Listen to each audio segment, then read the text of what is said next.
जैसे वाणी ही व्यक्ति की पहचान होती है, वाणी ही व्यक्ति की पहचान होती है। एक बच्चे को 5 वर्ष लगते हैं बोलना सीखने में, किंतु पूरी उम्र बीत जाती है क्या बोलना है, कैसे बोलना है और कहाँ बोलना है सीखने। जैसे वृक्ष के जड़ में पानी देने से पत्तों तक स्वतः पानी पहुंच जाता है, उसी प्रकार घर का लालन पोषण भी बच्चों तक बिना प्रयास अनायास ही पहुंच जाता है। इसलिए जैसा बोलिएगा तो बिना सिखाए वो सीखे, बिना प्रयास करे।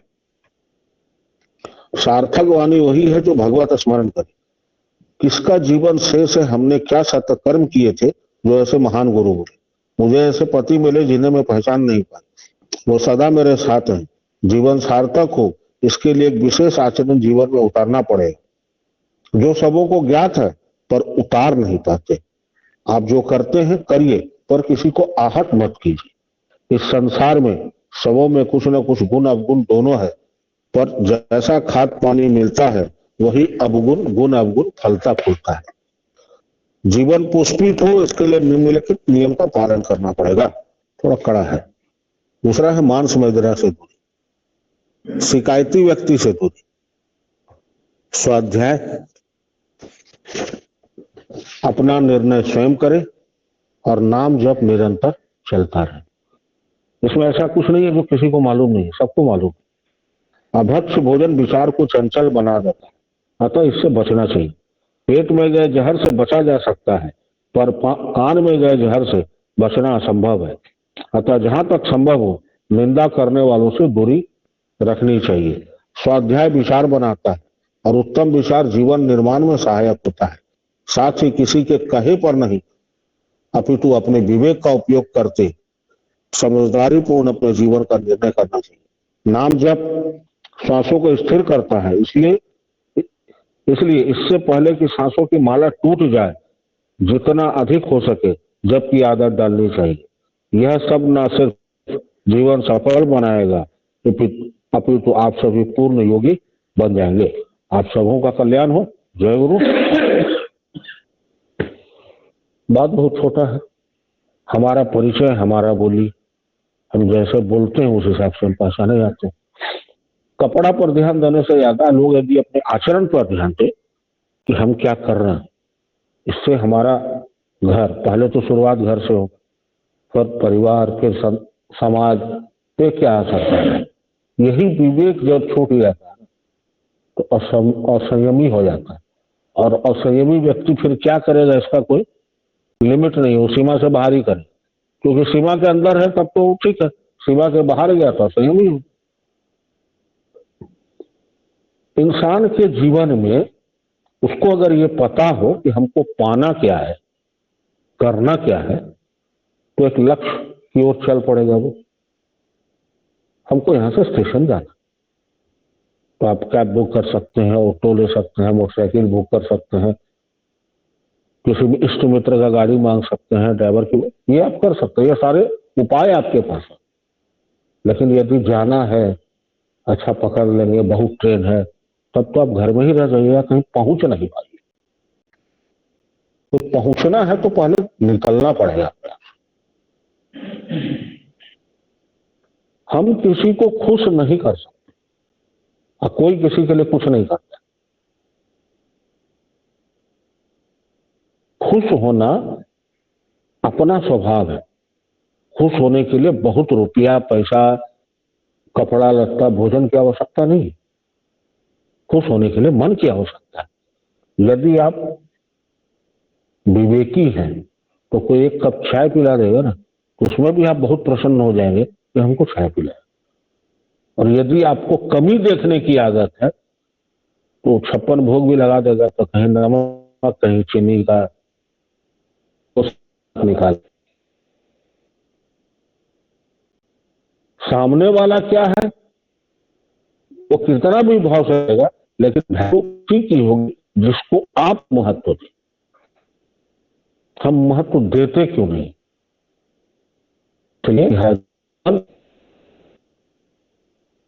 जैसे अस्त व्यस्त है, हमारी सांसें चंचल। बहुत लोगों के लिए कुछ भी कर दीजिए, हमेशा तुम्हारे कमी की ही चर्चा करें। तो वैसे व्यक्ति से शास्त्रीय नियम है कि अगर संबंध रखना भी है तो खीरे की तरह रहिए, एकदम अलग होकर, बिल्कुल अलग हो, शास्त्रीय नियम। ये उम्मीद और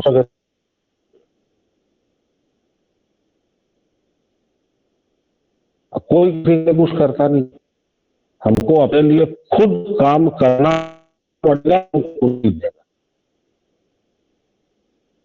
मन की चंचलता, मन की हिरचित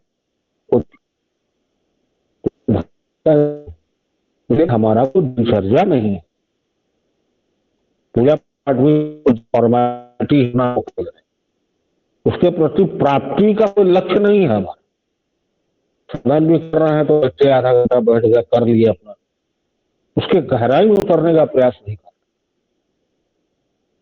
और जहां जहां विश्वास का कड़ी टूटा है वहां वहां उत्पात हुआ है। दूसरा है, हमारे घर में जो चल रहा है वहां वो जो कमाया गया धन वो किस वृत्ति से आ रहा है, पैसा मानी का पैसा है, चोरी का पैसा है, उसका किसी का मार का अगर सत्यनारायण प्रभु का पूजा भी कर लेंगे तो उसका फल कभी सही नहीं मिलेगा। भले हम खुश हो जाए कि हमने पंडित को 1 लाख रुपए दक्षिणा दी, कभी खुश नहीं हो सकता, क्योंकि वो आपका भोग नहीं देखता है, मालिक आपका मन देखता है।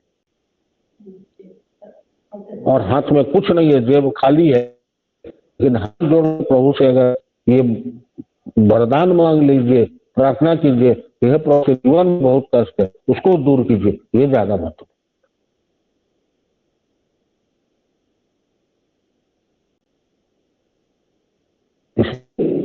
मेरा यही कहना है कि मन को व्यस्त रखें, इसलिए कहता है स्वाध्याय करना। तो क्या पढ़े, हमेशा गीता रामायण भागवत तो कोई पढ़ नहीं सकता, तो जो अच्छा लगता है वही पढ़िए, पेपर पढ़िए, तो मैगजीन पढ़ लीजिए,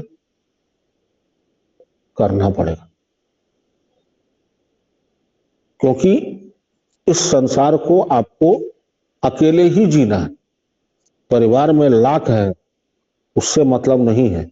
आपका विचार यदि किसी से नहीं मिलता तो आप अकेले हैं, और अकेले यदि जीना है तो अपने आप को व्यस्त रखिए, अपना रूटीन ऐसा बनाइए कि हमको बाहर की चीज सोचने का समय ही ना मिले। कहावत है ना, बैठा बनिया क्या करे, इस कोठी का धान उस कोठी में, तो करते रहिए, थोड़ा रूम में पलंग इधर से उधर, सोफा इधर से उधर, लेकिन व्यस्त रखिए। दूसरा कोई उपाय नहीं, आपकी बात को कोई नहीं समझेगा, खासकर आप यदि अध्यात्म में है तो आपकी बात और कोई नहीं समझेगा। ये कलयुग, प्रथम चरण का ये हाल है, तृतीय चरण में क्या होगा। इसलिए इतना व्यस्त रखिए कि किसी का बात ना सुने और ना हम कुछ बोले, क्योंकि सुनेंगे तो कुछ ना कुछ तो बोलेंगे, अक्रोध में बोलेंगे तो सही तो कभी हो नहीं सकता। कहीं संग में गए हैं, लग रहा है कि नरगल बात हो रहा है, हटिए वहां से, नहीं सुनना है। और 1 बार 2 बार 3 बार हटिए ना, चौथा बार आपके सामने वो बैठा बहुत करते लगेगा कि तो सुनता ही नहीं है मेरा, तो काहे को बोल रहा है, तो अपने के बिना कुछ कहे वो साइड हो जाएगा। आदमी का विचार बचपन से बनता है, उसके लालन पालन से बनता है। आज कोई अगर बच्चा उद्दंड है, शैतान है, अविवेकी है, व्यभिचारी है, तो जड़ खोद के देख लीजिए, उसके लालन पालन में कमी रह गई है, उसकी हर गलती को छिपाया गया। हमको आज भी हिम्मत नहीं है किसी के विरुद्ध मां के सामने बोल, सीधा बोलेगी घर से निकल जाओ, आज भी हुआ। तो ये संस्कार बनाने का काम माताजी पिताजी ही करते हैं। अब आप देख लीजिए, बच्चे अगर आपके नालायक हैं या रास्ते पर नहीं है तो उस बच्चे से ज्यादा दोष माता पिता। जैसा आपने बनाया वैसा की, आपने घर में शिकायत की, बच्चा शिकायती हो गया, एकदम स्पष्ट असर पड़ेगा। एक पति पत्नी के बीच में बहुत तरह की बातें हैं, तो वो वहीं तक रहनी चाहिए, बच्चों तक नहीं पहुंचनी। इंसान है, हर किसी से 100% मन मेरा मिल नहीं सकता, ना आपका मिल सकता। लेकिन उसको हम अपने दायरे में तो रख सकते हैं, अंडर कारपेट तो रख सकते हैं कि जिससे करना है उसी से किए, बाकी किसी को नहीं बोले। लेकिन ये विवेक है किसके पास? कारण है कि भोजन भी गड़बड़। खुश, आजकल खुश होना जरूरी नहीं है, खुश दिखना जरूरी। दिखावे में चले गए, थोड़ा लाइट बत्ती लगा दिए तो अपने आप को जरा भर, कितना दिन, सच्चाई एक दिन सामने आ जाती, आपका कृत्य सामने आ जाता है। और याद रखिए, इस संसार में किसी को रुला के यदि कोई हंसा है तो अपना कब्र तो वो तैयार कर चुका है। एकदम लिख के दे सकता हूं कि उसका अंत बहुत दुखद होगा। और यदि हम लोग क्रिया योगी हैं तो इस बात को समझ लें कि हमें ऐसा काम नहीं करना। क्या करना है उठा लीजिए, क्या नहीं करना अपने किनारा हो जाएगा। क्या नहीं करना पे जाइएगा ना तो करने वाला छूट जाएगा। इसलिए क्या करना है वो उठा। हम व्यापार करते हैं, नौकरी करते हैं, संग करते हैं, तो फोकस वहां करेंगे ना। हम अपने काम को इतनी ईमानदारी से करेंगे कि मेरा तरक्की होता रहे। हम ग्राहक से मीठा बात करेंगे, वही चीज हम घर में भी सबसे मीठा बात करेंगे। मतभेद है, दो चेहरा है तो दो विचार होगा, जनरेशन गैप होगा। आप अपना बात कह के किनारे कर लीजिए, मानना या नहीं मानना उसकी बात। आप क्यों टेंशन लेते हैं? आप जिंदगी जी चुके, कितना दिन हम लोग का उम्र बचा है। आने वाली पीढ़ी को विचार करना है कि हमको करना क्या।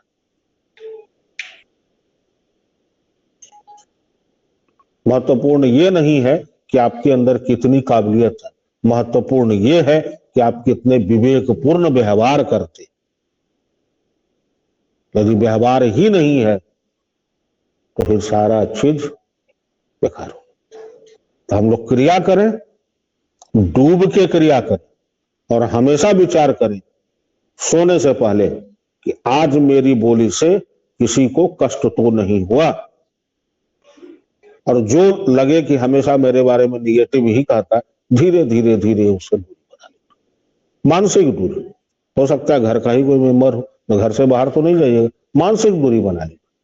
उसको इंपॉर्टेंस देना कम करिए, बोलिए कुछ मत, धीरे धीरे आप किनारे होइए। उसको समझ में आ जाएगा कि उसको अब नहीं बोलना। आप सबका कल्याण हो। जय गुरु। श्री कृष्ण गोविंद।